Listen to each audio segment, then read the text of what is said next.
माननीय सभापति जी, मैं पहली बार बोल रहा हूं, आप कहेंगे मैं बैठ जाऊंगा। मैं आपकी बात, मैं संवैधानिक मर्यादा का पालन करूंगा, मगर हम तो माननीय सभापति जी सुन ही रहे हैं।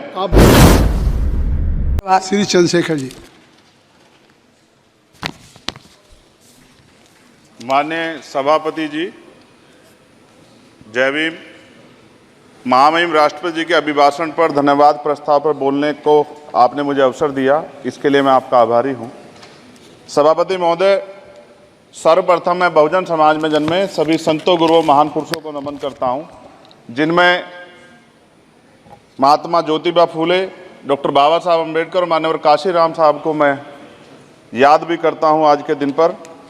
साथ साथ नगीना की महान जनता और भीम आर्मी और हमारी पार्टी आज़ाद समाज पार्टी काशीराम के साथियों का भी धन्यवाद करता हूं। इसके बाद अपने कुल गुरु जगत गुरु सदगुरु रविदास जी महाराज को भी मैं नमन करता हूं, जिन्होंने दुनिया को लगभग 600 साल पहले बेगमपुरा शहर के रूप में दुनिया का सबसे महान लोकतांत्रिक दर्शन दिया। अध्यक्ष महोदय, माननीय सभापति जी, 14 अगस्त 1947 को ये देश अंग्रेजों के अधीन था। 15 अगस्त 1947 को हम लोग आज़ाद हुए। 16 अगस्त 1947 को देश आज़ादी में था, लेकिन धन धरती राजपाट में बंटवारा नहीं हुआ। जो साधन संसाधन थे उनमें बंटवारा सही रूप से ना होने के कारण एक बहुत बड़ी आबादी सुविधाओं से वंचित और सम्मान से वंचित रह गई। उनको सम्मान देने के लिए और अंतिम व्यक्ति तक सुविधाएं पहुंचे, इसके लिए लोकतंत्र की व्यवस्था हुई। लेकिन आज़ादी के 70 साल बाद भी हम कहाँ खड़े हैं, इस पर ये चिंता का विषय है। मैं मानता हूं कि सामाजिक न्याय तभी होगा माननीय सभापति जी, जब जातीय जनगणना पूरी होगी और जातीय जनगणना कराई जाएगी और साथ साथ संख्या के आधार पर आरक्षण जो है वंचित वर्गों का बढ़ाया जाएगा। उसके साथ साथ जब राष्ट्रपति जी अभिभाषण पर बात रख रही थी तो उन्होंने शहरी और ग्रामीण क्षेत्रों के विकास की बात कही और ये भी कहा कि दुनिया में सबसे उत्तम शहर हमारे यहाँ बने। लेकिन माननीय सभापति जी, 70% आबादी तो गांव में निवास करती है, तो गांव की आबादी के बारे में भी सोचना होगा कि उनका जीवन कैसे बदले। माननीय सभापति जी, उच्च शैक्षणिक संस्थानों में बहुजन समाज के जो छात्र हैं उनके साथ कास्ट एट्रोसिटी हो रही है, निरंतर उनकी हत्या हो रही है। साथ साथ जो सरकारी कर्मचारी हैं दफ्तरों में, उनके साथ भी जो SC ST OBC और मुस्लिम और अन्य धार्मिक अल्पसंख्यक, उनके साथ भी माननीय सभापति जी जातिगत और धार्मिक जो है शोषण किया जा रहा है। इसलिए मेरी मांग भी है कि पुरानी पेंशन को भी अध्यक्ष जी बहाल किया जाए। जो कर्मचारी देश की सेवा में लगे हैं उनका भी सम्मान होना चाहिए। साथ साथ सभापति जी, भाजपा ने चुनावी लाभ के लिए सबका साथ सबका विकास के नारे दिए जो खोखले हैं, क्योंकि 10 साल में दलित, पिछड़े, आदिवासी, मुस्लिम और अन्य धार्मिक अल्पसंख्यक जो अत्याचार हुए हैं वो किससे छिपे हुए नहीं हैं। ये गलत है, ये बंद होना चाहिए।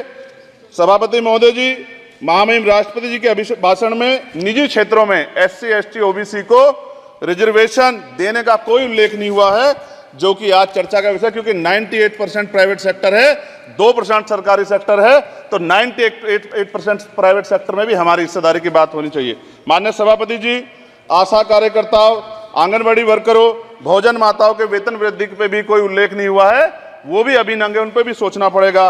माननीय सभापति जी, जिस क्षेत्र से मैं चुन के आऊँ नगीना से, वो बहुत पिछड़ा क्षेत्र है। उस क्षेत्र में कोई विशेष आर्थिक पैकेज नहीं दिया गया, रोजगार की सेवाएं नहीं है, नौजवान पलायन करता है। IIT, IIM, एम्स, केंद्रीय विद्यालय आदि शिक्षा में और चिकित्सा संस्थानों की स्थापना होनी चाहिए, जो कि नहीं है। और माननीय सभापति जी, मानसून सत्र आ गया है, मेरा क्षेत्र बाढ़ से बहुत प्रभावित है, इसलिए मैं आपसे आग्रह करूंगा कि वहां के लोगों को बाढ़ से निजात दिलाई जाए। माननीय सभापति जी, चीन हमें आंख दिखा रहा है और लगातार हमारे देश की सीमाओं में घुसपैठ कर रहा है, इसलिए अग्निवीर योजना को हटाकर पुनः सेना भर्ती शुरू की जाए और साथ साथ भारत की सबसे प्राचीन व बहादुर रेजिमेंट में से एक चमार रेजिमेंट को पुनः बहाल करा जाए, ऐसा भी मेरा आपसे आग्रह है। माननीय सभापति जी, पिछले सारे प्रधानमंत्रियों ने मिलकर जितना कर्ज लिया है उससे दुगना कर्ज हमारे वर्तमान के प्रधानमंत्री जी ने लिया है। किसान अगर अपना कर्ज माफ कराने के लिए जाता है तो लाठी झेलनी पड़ती है, जबकि सरकार ने धन्ना सेठों का 15 लाख करोड़ रुपया माफ किया है। इस ओर हमें ध्यान देना पड़ेगा, हमारी आने वाली पीढ़ियों को ये कर्ज चुकाना पड़ेगा। माननीय सभापति महोदय जी, किसानों को MSP की लीगल गारंटी तथा किसानों का कर्ज माफ होना चाहिए। साथ साथ 2 अप्रैल 2018 को SC ST के बच्चों पे बहुत बड़े पैमाने पे मुकदमे लगे थे, वो हमारी लड़ाई सही थी, ये सुप्रीम कोर्ट ने माना और बाद में सरकार ने माना, वो मुकदमे तुरंत वापस होने चाहिए। माननीय सभापति जी, प्रेस जो है उस पर भी शिकंजा कसा जा रहा है। जो पत्रकार सरकार के खिलाफ बोलता है नौकरी से हाथ धोना पड़ता है, और सोशल मीडिया हमारा हथियार है, उस पर तरह तरह के प्रतिबंध लगाए जा रहे हैं और विरोध करने वालों को सोशल मीडिया हैंडल भी सस्पेंड करा दिए जा रहे हैं। साथ साथ सभापति जी, पेपर लीक और परीक्षाओं के कैंसिल होने से देश के नौजवानों का भविष्य खतरे में है। नीट, यूपी सिपाही भर्ती सभापति जी और 69,000 शिक्षक भर्ती में आरक्षण घोटाला हुआ है, कोई पूछने वाला नहीं, खून के आंसू रो रहे हैं बच्चे, बेरोजगारी का दंश युवा झेल रहे हैं।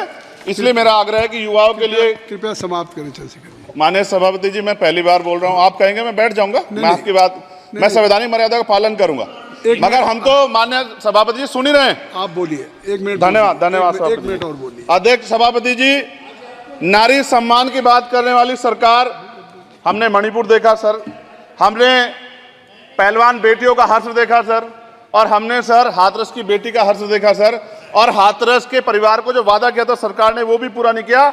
और महिलाओं में भी, स्पेशली दलित, पिछड़े और मुस्लिम वर्ग की, आदिवासी वर्ग की महिलाओं के साथ आज भी एनसीआरबी का डाटा कहता है सर जो जुल्म हो रहा है वो सहनीय नहीं है सर। साथ साथ कोविड में तैरती, हमने कोविड में बहुत सुना सर, कोविड में तैरती लाशें भी गंगा में हमने देखी है सर, और मजदूरों का हाल भी हमने देखा है। सभापति जी, बस सब समाप्त कर रहा हूं। नोटबंदी पे छोटे मजले उद्योग की जो कमर टूटी वो भी हमने देखी है। सभापति जी, शैक्षणिक संस्थानों, विश्वविद्यालयों में, चिकित्सा संस्थानों में ओबीसी एसटी के योग्य अभ्यर्थी को एनएफएस करके जिस तरह निकाला जा रहा है, लेटरल एंट्री करके जिस तरह हमारे रास्ते बंद किए जा रहे, ये भी हम देख रहे हैं सभापति जी। साथ साथ मेरा ये कहना है सर, ये सबका इशू है कि प्राइवेट कर्मचारी सर और सरकारी भी कई जगह पे 8 से ज्यादा घंटों से काम करते हैं, और उनको जो सर उचित वेतन भी नहीं मिलता, तो न्यूनतम वेतन 20,000 रुपए तय हो और 24 घंटे की ड्यूटी। उदाहरण के तौर पे यूपी पुलिस सर बहुत पूरा काम करते हैं वो लोग, वो राज्य के विषय हैं। आप सर मैं आपके राज्य सरकार के लिए भी आपके संज्ञान में डाल रहा हूँ विषय सर, पुलिस सब जगह है सर, लेकिन सवाल ये है सर, बहुत पसीना बातें हैं, 8 घंटे की ड्यूटी और वेतन विसंगति, बॉर्डर स्कीम से उनको जो बाहर किया जाए। माननीय सभापति जी, 1 मिनट चाहिए सभापति जी। राष्ट्रपति जी ने धर्म के बारे में बात की थी, राम मंदिर से पहले हमारे गुरुघर तुगलकाबाद का फैसला आया था राष्ट्रपति जी, वो सभापति जी अभी तक दिल्ली में स्थित सदगुरु रविदास जी महाराज का गुरुघर नहीं बना। साथ साथ सभापति जी, अपनी बात को खत्म करते हुए मैं आपसे कहना चाहता हूं कि जितना देश दूसरों का है सर, इतना हमारा भी है।